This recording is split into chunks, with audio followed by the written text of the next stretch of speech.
दुनिया में कई देश हैं जो अपने विकास और आधुनिकता से लोगों को आकर्षित करते हैं, लेकिन इस ब्रह्मांड में एक ऐसी पवित्र भूमि भी है जहां कदम रखते ही इंसान के मन के भीतर एक अजीब सा सुकून छा जाता है, जहां की हवा इतिहास की कहानियां सुनाती है, जहां के बर्फीले पहाड़ धरती का गौरव है और जहां के लोगों की मुस्कान दुनिया के सबसे बड़े दर्द को भी भुला देती है। मैं आज आपको उसी अद्भुत और पावन भूमि की यात्रा पर ले जा रहा हूं जिसे पूरी दुनिया नेपाल के नाम से जानती है।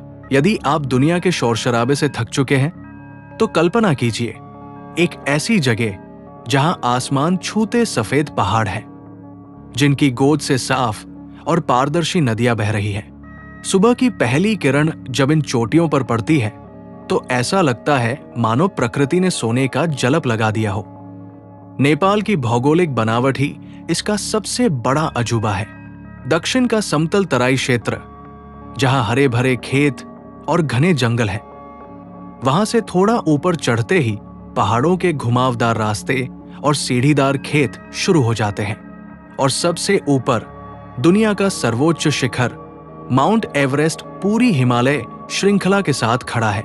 एक ही छोटे से देश के भीतर इतनी विविधता मिलना प्रकृति का वरदान है।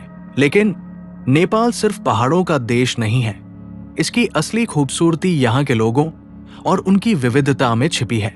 नेपाल एक ऐसा सुंदर बगीचा है जहाँ सैकड़ों तरह के फूल एक साथ खिले हैं। यहाँ 100 से भी ज्यादा जातियां निवास करती हैं, जिनकी अपनी अलग भाषाएं, संस्कृतियां और पोशाकें हैं। आप पूर्व के रायलिंबू समुदाय का साकेला नाच देखें, या पश्चिम का देवड़ा, तराई की मिथिला कला और थारू संस्कृति देखें, या काठमांडू घाटी की प्राचीन नेवारी कलाकृति और उनके जातरे।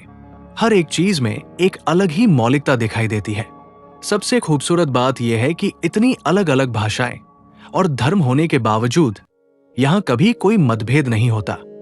यहाँ के लोग सदियों से एक दूसरे के त्योहारों को मिलकर मनाते हैं और एक दूसरे की भावनाओं का सम्मान करते हैं।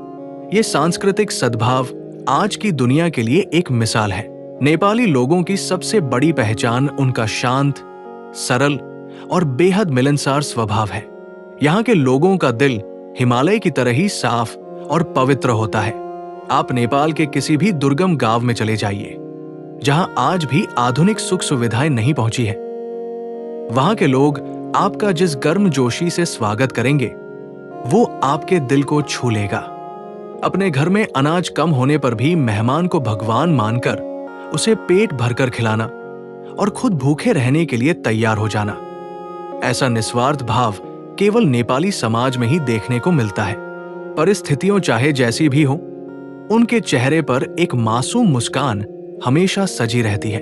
ये वही पवित्र भूमि है जिसने दुनिया को शांति का मार्ग दिखाने वाले महामानव गौतम बुद्ध को जन्म दिया।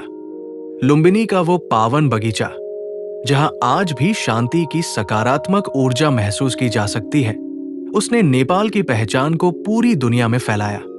बुद्ध के उपदेशों की तरह ही यहाँ के वातावरण और लोगों की सोच में भी करुणा का वास है। इतिहास गवाह है कि ये देश कभी किसी का गुलाम नहीं रहा। वीर गोरखाओं के साहस की दास्तान इतिहास के पन्नों में दर्ज है, लेकिन उसी वीरता के भीतर एक बेहद संवेदनशील और शांतिप्रिय दिल भी छुपा है। नेपाली लोग न तो किसी पर अन्याय करते हैं और न ही अन्याय सहते हैं। वे हमेशा शांति के पक्ष में खड़े रहते हैं। नेपाल के गांवों में सुबह जब पक्षियों की चहचहाहट के साथ मंदिरों की घंटियां बजती हैं और बौद्ध गुम्बाओं से शांति मंत्र की गूंज सुनाई देती है, तब ऐसा महसूस होता है कि यदि इस धरती पर स्वर्ग कहीं है तो वो बस यही है। यहाँ की प्रकृति ही साफ नहीं है, बल्कि यहाँ रहने वाले लोगों का मन और उनकी आत्मा भी उतनी ही पवित्र है। विविधता में एकता कैसे बनाए रखी जाती है, नेपाल इसका सबसे बड़ा सबूत है। आज मैं इस वीडियो के जरिए दुनिया भर के लोगों को यही संदेश देना चाहता हूं कि यदि आप सच्ची शांति, प्राकृतिक सुंदरता और मानवता का सबसे सुंदर रूप देखना चाहते हैं, तो एक बार नेपाल को महसूस जरूर कीजिए। यहाँ के पहाड़ आपको निहार रहे हैं, नदियां पुकार रही हैं और यहाँ के लोग दोनों हाथ जोड़कर नमस्ते कहते हुए आपके स्वागत के लिए तैयार खड़े हैं।